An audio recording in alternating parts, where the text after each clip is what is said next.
Well, good morning, y'all, and welcome to American Reversion, carried to you on YouTube, Rumble, and Patreon. How are you all today?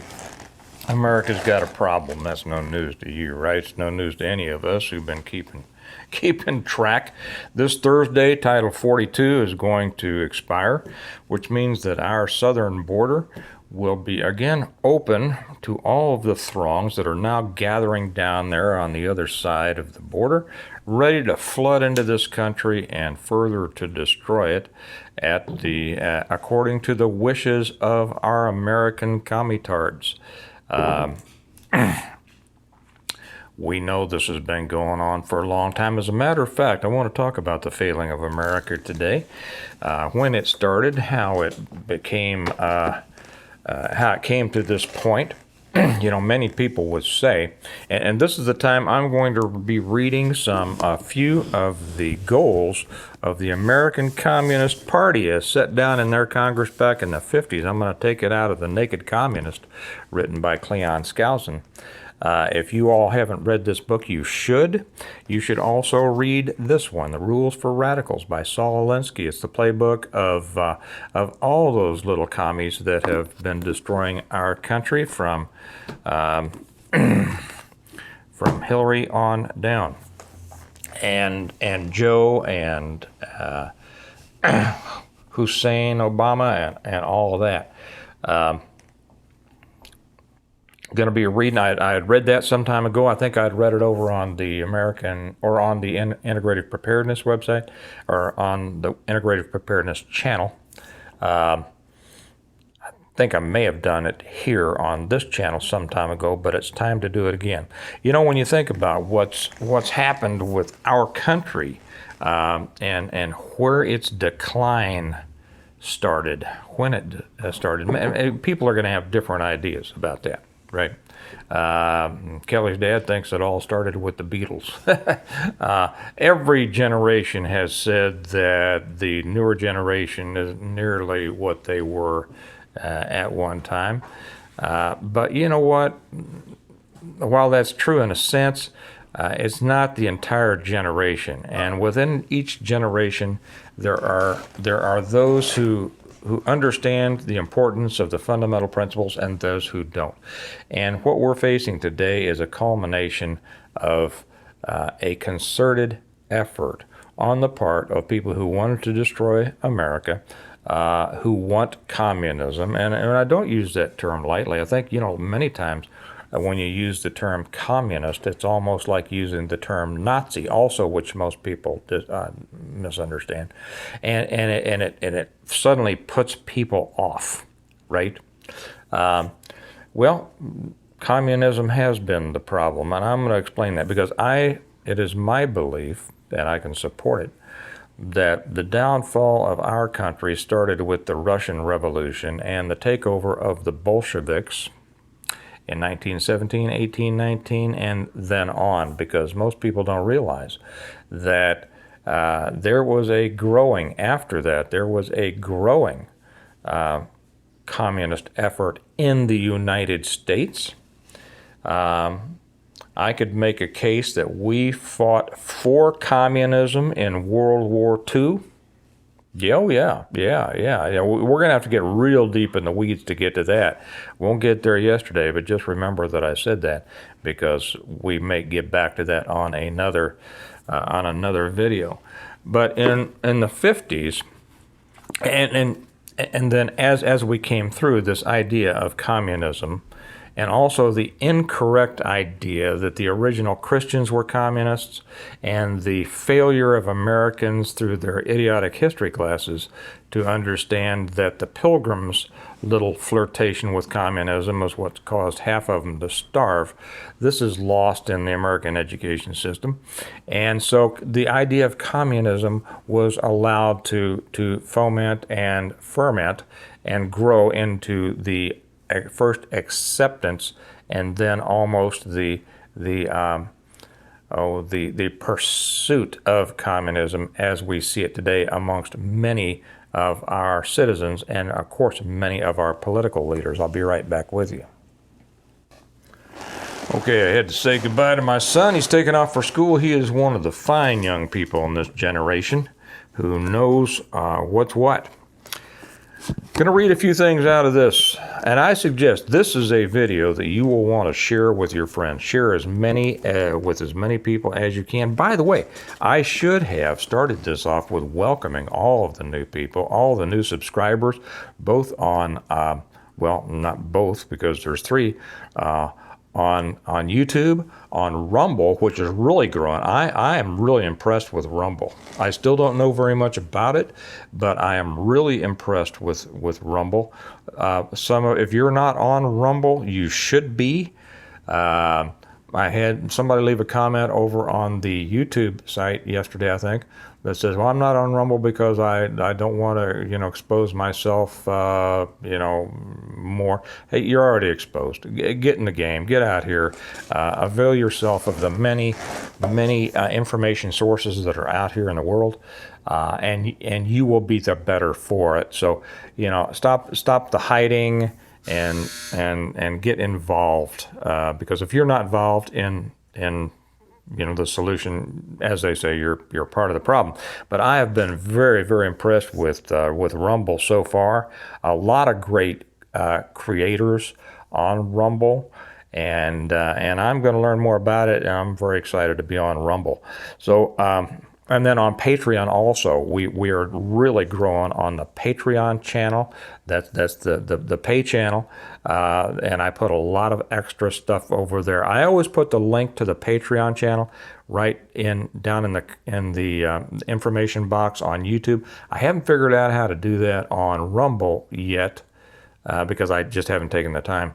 But I will, or maybe I just leave it in a comment. I don't know, but for instance, today on the Patreon channel, I'll put up an interview with Yuri Bezmenov, who explained exactly how the Soviet government had intended, and it worked, to take over our country.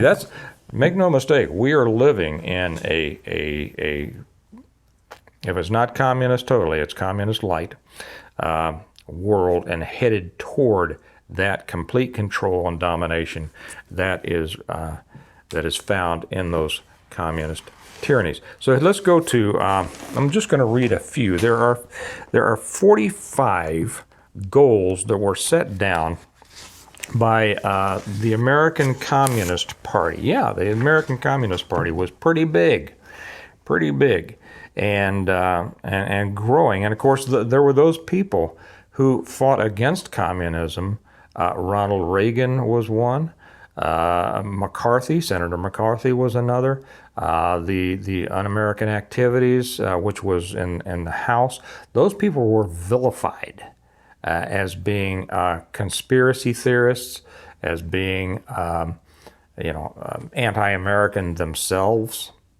And this was all part of the communist plan, sadly made possible by the ignorance of the American people. And that's what we always fight against, isn't it? The ignorance of the American people. Now, for those of you around the world, don't be too smug and say, yes, that's right, Americans are ignorant. Americans aren't any more ignorant than anybody else, okay? Most people in the world have a very distorted idea of history.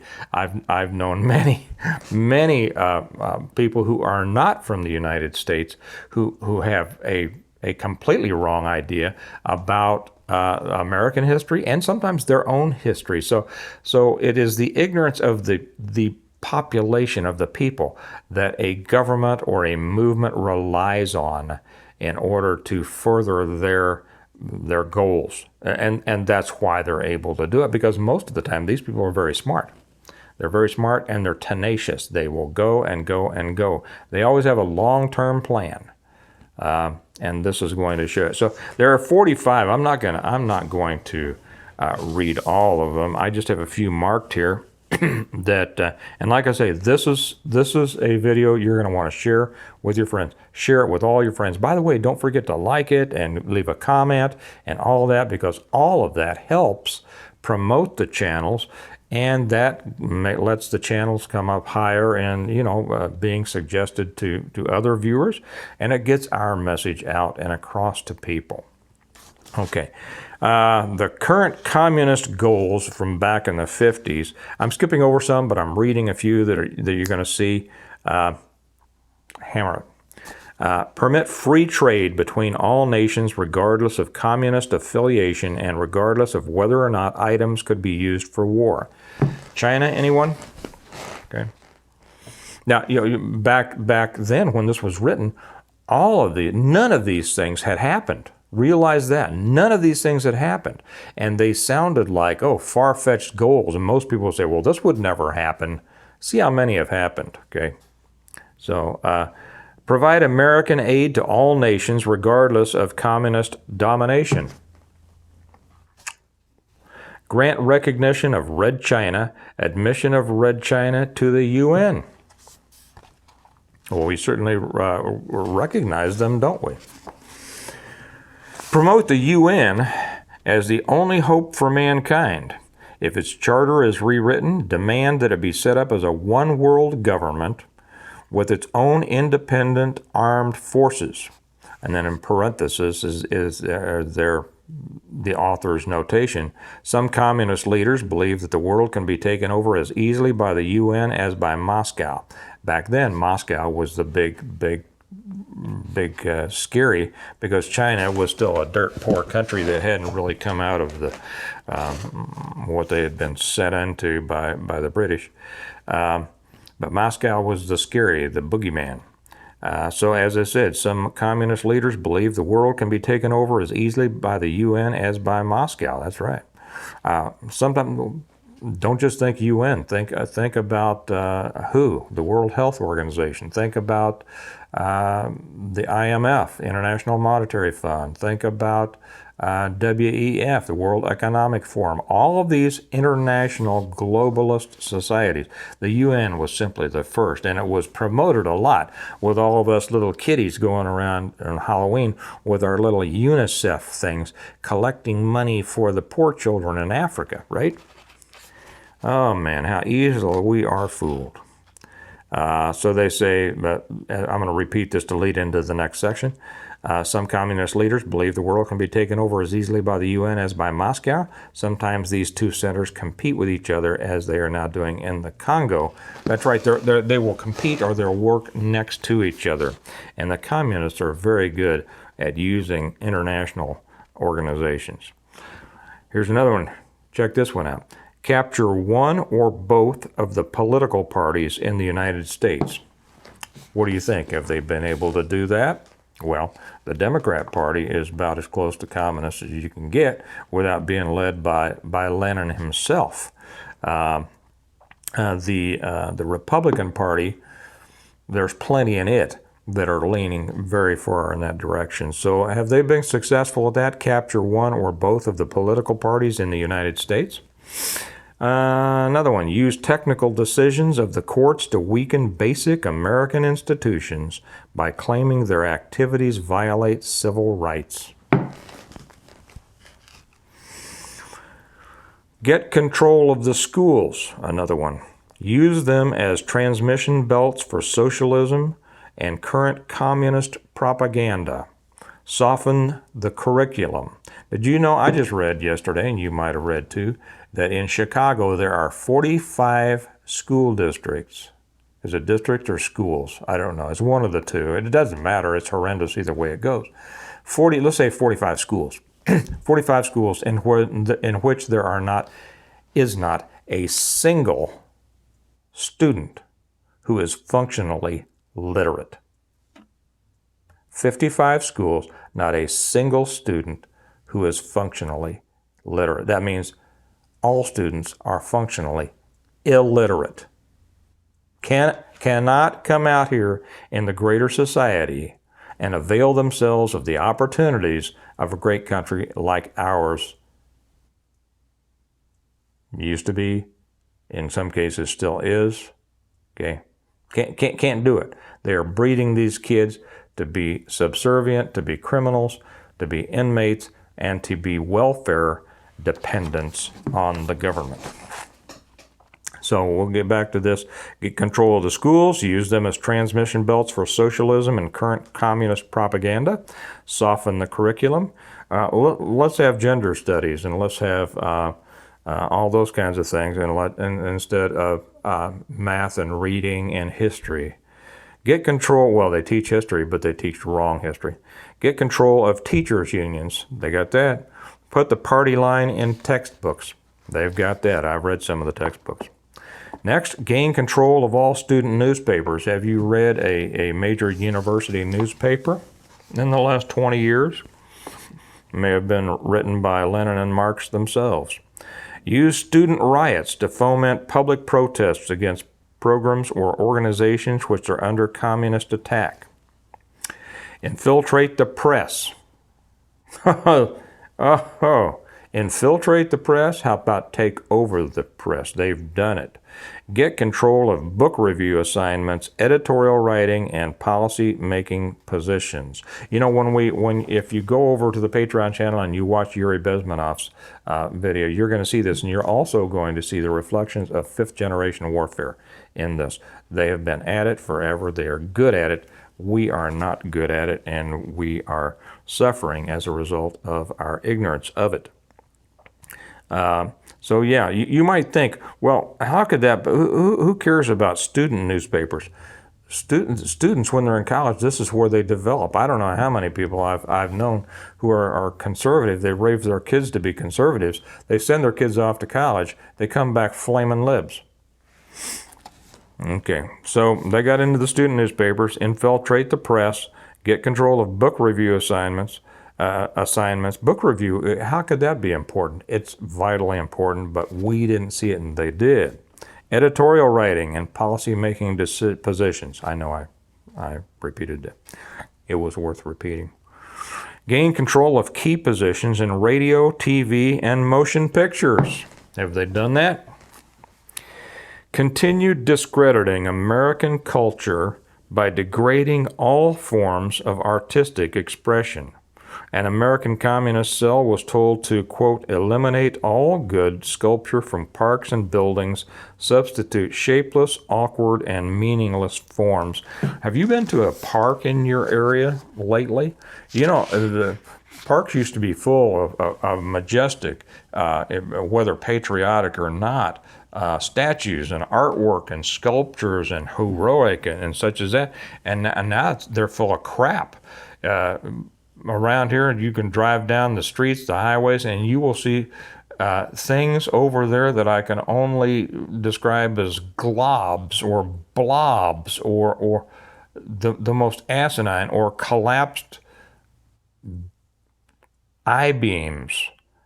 It's horrible. They're surrounding us with ugliness. Well, I've got a lot more to go. Okay.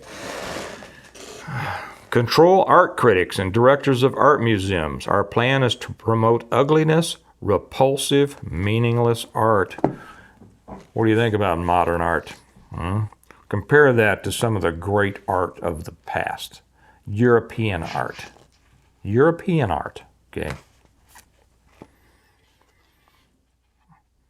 Eliminate all laws governing obscenity by calling them censorship and a violation of free speech and free press.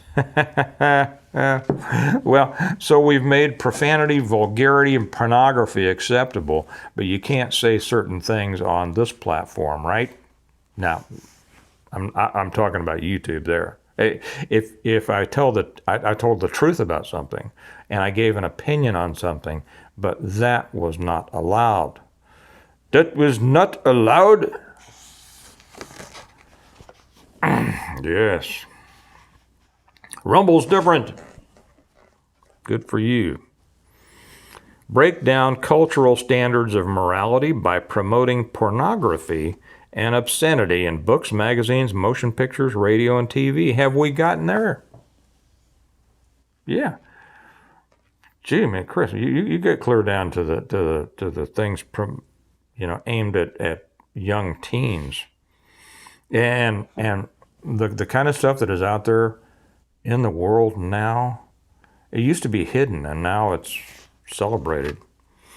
present homosexuality, degeneracy, and promiscuity as normal, natural, and healthy.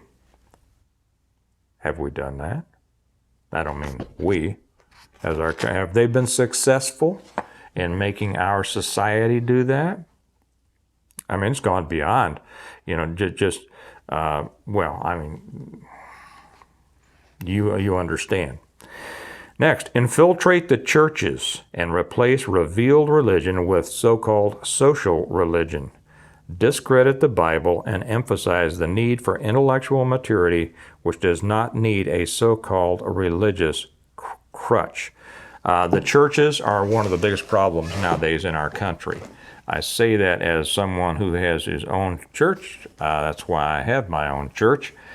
Because I have quit every larger church that I belong to because they adulterated the Bible and the gospel. They are the tools of a socialist government, and they are the tools of those wanting to bring our country into a general communistic state. And those pastors out there doing it, make no mistake, they are the enemies. They are with the state, the oppressive state. They are the soft hand. They are the velvet glove that covers the iron fist.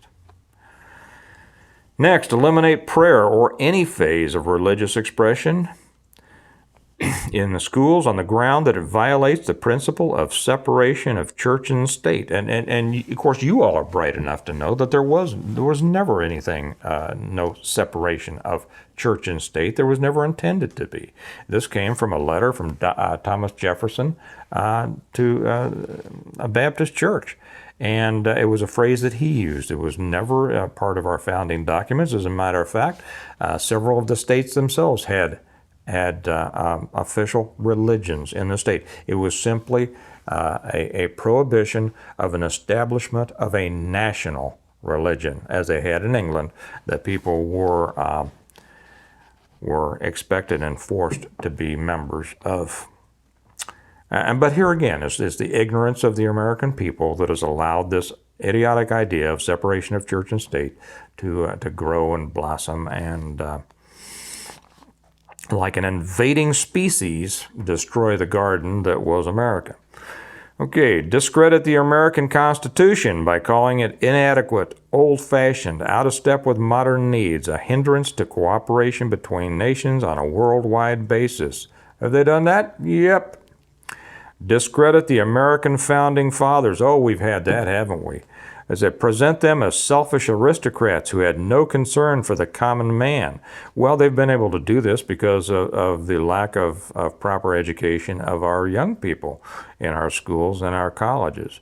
And they just didn't discredit them as selfish aristocrats, but the racist slave owners. Okay, things like that. Racist slave owners. Belittle all forms of American culture and discourage the teaching of American history on the ground that it was only a minor part of the big picture. American history has driven the history of the world. That's a simple fact. There's not a country out there, and I say this lovingly to any of our people who are watching who are not Americans. America built what the world is now. There is not a country out there that America has not helped at the expense of its blood and treasure, meaning our money as a product of our work, and by sending our young people around the world in the name of freedom and liberty to bleed out and bleed to death and on foreign soil to help other people. I don't want to hear any BS about how America is, and I'm not a proponent. I am not a supporter of us going out there and doing all these things. I am not. Not at all, and we shouldn't be involved in all these things. But we have been, and most of the countries around the world should take a good hard look and see where they would be without the help of America, the American people, regardless of the idiocy and corruption of the American government. They want to give more emphasis to Russian history since the communists took over. Well, what they really want, they don't want real Russian history, because Russian history, the truth of Russian history after the communists took over would be, I tell you what, Putin is a vast improvement over the Soviet system, for those of you who don't know. Support any socialist movement to give centralized control over any part of the culture, education, social agencies, welfare programs, mental health clinics, etc. Everybody's on a welfare now. You all are familiar with all the reparations talk going out there, right? In California, they have said, well, every black person should get $1.2 million in California, which was never a slave state anyway. Okay, and none of the people were slaves. Okay, and there aren't any slave owners alive, but everybody should get $1.2 million. Not everybody. Every black person should get $1.2 million as reparations for slavery. And then somebody came up and they've got a big group now saying, that's not enough. It needs to be, check this out, $200 million per black person. $200 million. Makes perfect sense, doesn't it? You think this isn't purposeful collapse of our country? Next, discredit and eventually dismantle the FBI. Well, I think they've done enough to discredit them. But at one time, the FBI was actually a quasi-law enforcement / intelligence organization that was fighting communism. Did you know that? Yeah. It turned out that they went from that to fighting too many Americans.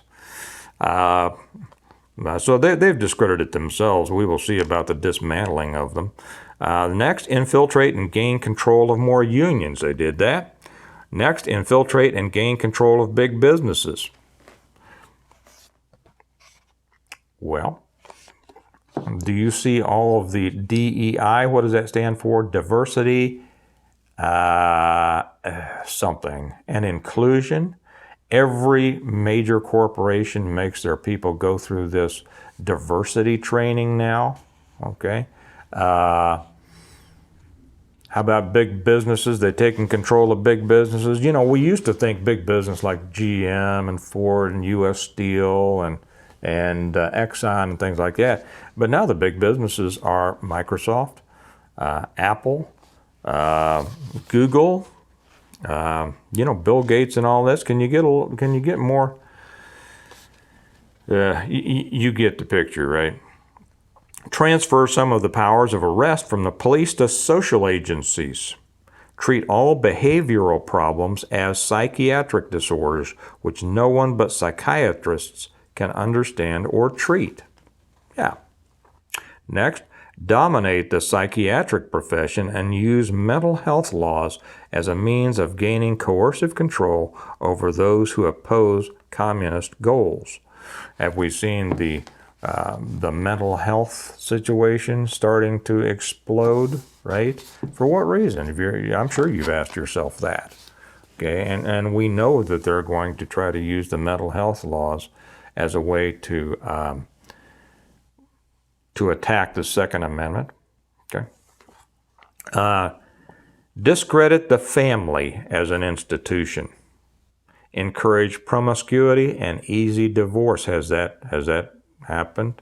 Do you remember that back in the it used to be that men were held up in some kind of esteem as thinking, capable human beings. In the 60s, what started to happen was that every TV dad became a buffoon. And the only one in the family that somehow just didn't understand what everybody else in the family did, and he became the subject of eye rolling and, kind of cute, aren't you cute, and aren't you funny, and everything like that. Dad was enough to bring the money home, but just too stupid to understand anything else. And from then on, and I noticed this just really, really exploding in the 70s, every commercial had a stupid man in it.